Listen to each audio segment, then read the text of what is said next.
आज हम आपकी मुलाकात ऐसे खातून से कराने जा रहे हैं जिसे मुंबई पुलिस की मदर टेरेसा कहा जाता है। जी हां, 50 बच्चों की तालीम का खर्च, 54 कोविड मरीजों की मदद जैसे कई काम।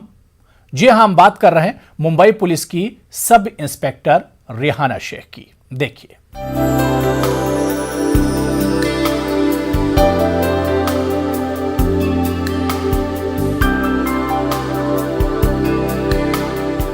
ऐसे कई पुलिस एहलकार होते हैं जो अपनी ड्यूटी से अलग हटकर लोगों की मदद करते हैं। मुंबई पुलिस में ऐसी ही एक सब इंस्पेक्टर हैं जिन्होंने इंसानियत की बेहतरीन मिसाल कायम की है। 40 साल की रेहाना शेख ने 50 बच्चों की तालीम का जिम्मा ले रखा है। कोविड के इस दौर में तकरीबन 54 लोगों को प्लाज्मा, खून और अस्पताल में दाखिल कराने जैसी जिम्मेदारियां निभाई। इनकी इस खिदमत को देखते हुए मुंबई के पुलिस कमिश्नर ने इन्हें एजाज से भी नवाजा। रेहाना ने रायगढ़ के एक स्कूल के बच्चों का 10वीं तक की तालीम का खर्च उठाने का यकीन दिलाया है। रेहाना जब इस स्कूल में पहुंची तो देखा कि कई बच्चे ऐसे थे जिनके पैरों में चप्पल तक नहीं थी।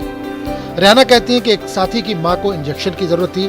इसके लिए इन्होंने काफी मशक्कत की और कामयाबी मिली, जिसके बाद इन्हें हौसला मिला और लोगों की मदद करने का इन्होंने काम शुरू किया। मैंने अभी तक मुंबई पुलिस कोविड हेल्पलाइन से मुझे मैसेज आता था कि जिसको प्लाज्मा चाहिए तो मुंबई पुलिस में जो भी पुलिस वाले हैं और उनके रिलेटिव है उनके लिए जिनको प्लाज्मा चाहिए तो मुझे वहाँ से कंट्रोल से मैसेज आता था। तो अभी तक मैंने 32 लोगों को प्लाज्मा अवेलेबल करके दिया है मुंबई पुलिस के, और 22 है वो पब्लिक है। तो टोटल मैंने 54 लोगों को प्लाज्मा अवेलेबल करके दिया है। और ऑक्सीजन बेड, ऑक्सीजन वगैरह, वेंटिलेटर बेड, ऐसे तो बहुत मतलब कम से कम 1-1.5 हज़ार लोगों को मैंने किया है हेल्प। तो आपने भी कुछ 50 बच्चों लोगों के जिम्मा भी उठाया पढ़ाई का, उसके लेकर स्टडी का, तो उसमें किस तरीके से अपनी पहल की? जी, मैंने ये मुक्काम पोस्ट जो धामनी है रायगढ़ में आता है वहाँ पे मैंने 50 बच्चों को एडॉप्ट किया है। जैसे कि वो स्टूडेंट है तो 50 स्टूडेंट का जितना भी खर्चा होगा स्कूल का वो पूरा मैं करने वाली हूँ। तो मैंने 50 बच्चों को एडॉप्ट किया है।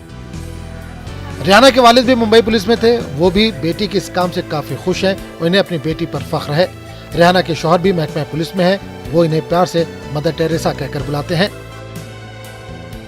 जी, पहले तो मतलब पहले मतलब डर लगता था, और उसके बाद में मतलब कोविड के पेशेंट के बाद जब जाती थी ये तो हम बोलते थे ज़रा संभल के जाया करो, मतलब खुद की भी मतलब रिस्पॉन्सिबिलिटी लिया करो। उसके बाद में फिर वो आदत ये हो गया, मतलब रूटीन बढ़ गया। रूटीन बढ़ने के बाद बोले अभी बिंदा से कुछ नहीं, कुछ चलते रहो। तो कितना सपोर्ट करते हो आप बस और इनके काम को किस तरीके से देखते हैं? बस वो अभी वो उसका एक पेट नेम ही रख दिया मैंने, एक पेट नेम ही रख दिया उसका, बस मदर टेरेसा। रेहाना ने आवाम से गुजारिश की है कि अगर आपके आसपास भी कोई मुश्किल में है, कोई गरीब है, किसी को मदद की जरूरत है तो आप जरूर करें। इसके बाद आपको जो सुकून मिलेगा वो जिंदगी में किसी और चीज से नहीं मिलेगा। न्यूज़ 18 उर्दू, मुंबई।